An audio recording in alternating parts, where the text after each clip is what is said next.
Today, we're unpacking a truly fascinating story. We're going to look at how an unassuming 20-year-old bride used masterful soft power to basically save an entire European monarchy. We're zeroing in on the quiet, yet absolutely ironclad strategy behind Emma of Waldeck and Pyrmont. She stepped into a situation that literally everyone thought was totally doomed, and, well, through sheer patience and brilliance, she completely rewrote history. Okay, we have to start with this dramatic hook, because this 1879 marriage between King William III of the Netherlands and Emma wasn't viewed as some grand romance. No way. The world saw it as a massive disaster waiting to happen. In fact, royal families across the continent were genuinely placing bets on how quickly this young bride would suffer a total breakdown, or just run crying back to her parents in Germany. And you can see why when you look at the ultimate contrast between these two. On one hand, you've got King William III. He's 61, notorious for his cruelty, and prone to such violent outbursts that people privately dubbed him the Gorilla King.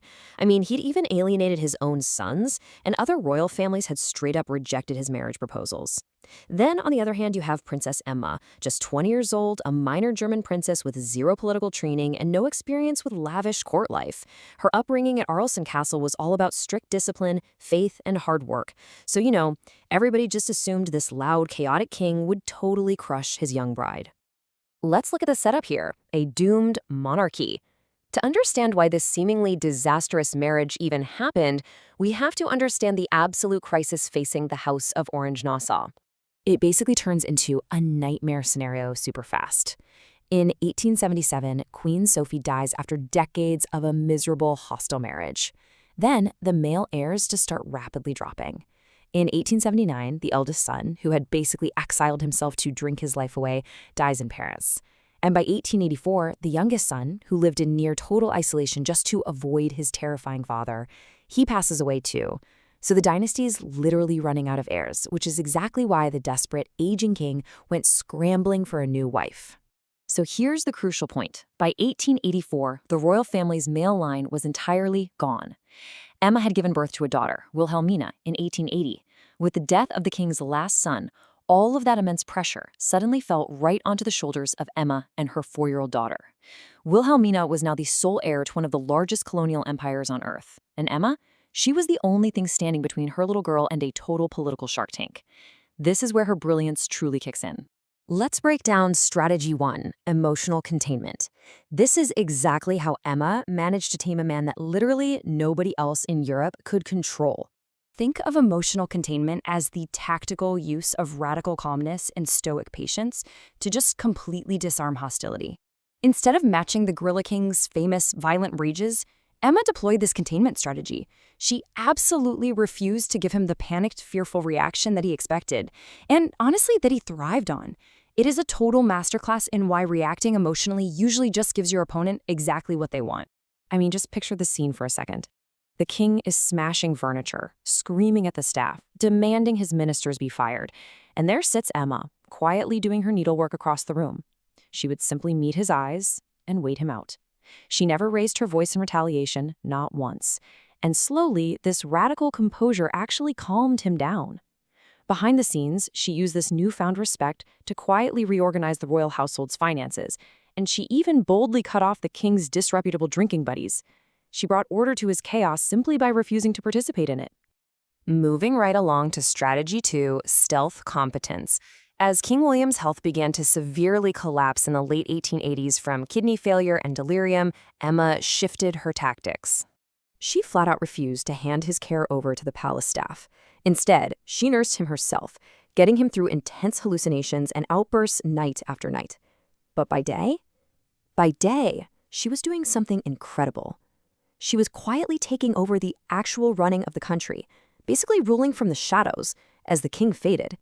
Now, the arrogant politicians of the time totally expected to bring their reports to this inexperienced young wife and just push her around. But instead, she secretly built up this incredible stealth competence to outsmart all of them. She taught herself fluent Dutch. She studied the national constitution line by line so nobody could trick her on legal matters. She even mastered complex colonial finance. So by the time the ministers realized what was actually happening, she was already intercepting their reports directly and out-negotiating them. Knowledge was quite literally her armor. And while she was managing all of this, she was fiercely preparing her daughter. Emma's own words really reveal the underlying steel of her character. She raised Wilhelmina with extreme discipline, very few comforts, very few indulgences. It was an incredibly blunt, strict, and austere way to raise a kid, for sure, but she knew she was raising her daughter to survive in a completely cutthroat world where their monarchy was a massive target. In November 1890, Parliament formally declared the king incapable of ruling, and just days later, he died. Emma was sworn in as regent, and she was only 32 years old. Think about that number. At just 32, she suddenly held full, absolute authority over the Netherlands and its global empire, right at a moment when the monarchy was hanging by a very, very thin thread. Which brings us to strategy 3, inventing modern royal PR. Facing a rising tide of socialist movements and Republican politicians who were super eager to scrap what they call the expensive puppet monarchy, Emma knew she had to act incredibly fast to secure public trust. So she developed this elegantly simple grassroots playbook that perfectly illustrates how she outmaneuvered the Republican uprising. And she didn't do it with force. She did it with unprecedented, modern, and frankly, vulnerable public relations. She completely ditched the heavy security escorts that usually kept royals at a distance from the public. Instead, she took 10-year-old Wilhelmina on a sweeping tour across all 11 Dutch provinces. She literally sat in small fishing cottages with widows and met face-to-face with coal miners and textile workers. It presented this image of a warm, grounded queen mother, and it immediately began to erode the Republican movement's public support. And while she was out there winning hearts on the road, behind closed doors, she was an absolute powerhouse. She attended every single Council of State meeting and read every line of every bill before she'd sign it. She pushed back hard against ministers when she needed to. But here's the crazy part. Over her entire 8 years as regent, she never once triggered a constitutional crisis, and she never overstepped her authority. In that era, a flawless track record like that was almost unheard of. And finally, let's look at the legacy, the long game. Once Wilhelmina turned 18 in 1898 and was formally installed as queen, Emma proved her ultimate dedication to this long game, showing everyone exactly what true leadership looks like when the job is finally done. Unlike most former regents who desperately try to cling to power and pull strings from the shadows, Emma gracefully stepped back. She let go of all royal power completely and moved into a much smaller, modest palace. Then she poured her time and her own personal wealth into fighting tuberculosis, a disease that had utterly devastated the working class and had actually even taken her own sister. She built sanatoriums, funded public health campaigns, and fully transitioned from being this foreign outsider into a deeply trusted, beloved national grandmother figure. The payoff for this lifelong strategy of quiet competence and genuine public connection, well, it became incredibly clear just a couple of decades later.